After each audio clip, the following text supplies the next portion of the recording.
PvZ2 Reflourished's first post-release update has arrived, bringing with it a sleigh full of Feastivus cheer. The PvZ2 mod that has brought DLC-sized content to the game, adding lots of new levels and worlds, including the spectacular holiday mashup, released version 1.1 earlier this week. With the holiday season in full swing, this update is full to the brim with gifts and goodies, most of them in the form of costumes. Feastivus in PvZ Reflourished introduces a whopping 25 new costumes, all themed around the holidays. These can be purchased for coins in the store. Amongst the 25 costumes, a big chunk of them have been created by the PvZ community. The Reflourished team held a Feastivus costume competition where the winners had their costumes added to the mod. I honestly wish I'd known about it. I'd have definitely given it a go. Anyway, the very talented and lucky winners have been very nicely credited in the mod and have all contributed some fantastic artwork. Honestly, some of these costumes look incredible. Step aside PopCap. I think my favourite one has to be the Rudolph costume for Cold Snapdragon. I absolutely love it. Onto the event side of things, over the next few weeks we have some specially themed pinata parties on the way. Starting this week we have the Backyard Brain Bowl party,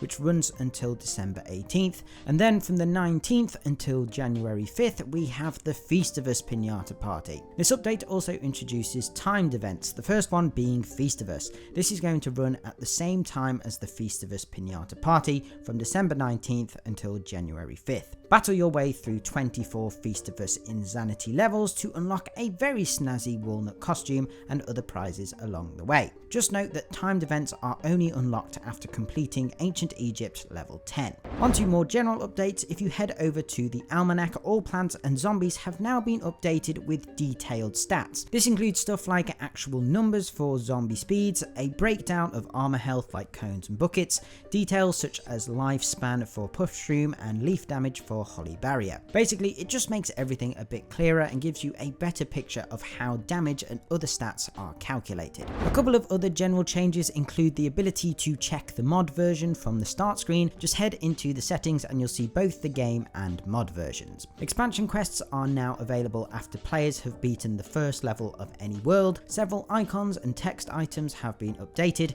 and Melonpult has been unbanned from a number of last stand levels. This brings us nicely on to balance changes. A couple of notable things regarding this are a slight damage buff for Cattail but a nerf in fire rate.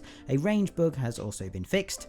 Lily of Alchemy's recharge has been significantly decreased. Nocturine is now plantable on top of other plants. Escape Route is now edible, costs 50% less, has had a massive damage increase, and the cooldown between swaps has been removed. There are quite a number of other balancing and fixes that have also been made in this update, but if you want a full overview of everything that has changed, you can read the version 1.1 changelog on the mod download page. Link is in the description. PvZ2 Reflourished's Feastivus update is pretty gigantic as updates go. We're yet to see any more worlds at the moment, but the sheer amount of content and new things to do that have been added is downright insane. I also love how much they've been getting the PvZ community involved through things like the costume competition, and just listening to feedback and actually making changes to the mod based on that feedback. Basically, if there's one gift to get yourself this Christmas, make sure it's this fantastic mod. You will not regret it. Anyway guys, that is about it for today's video. I hope you've enjoyed. Let me know what you think of this in the comments below.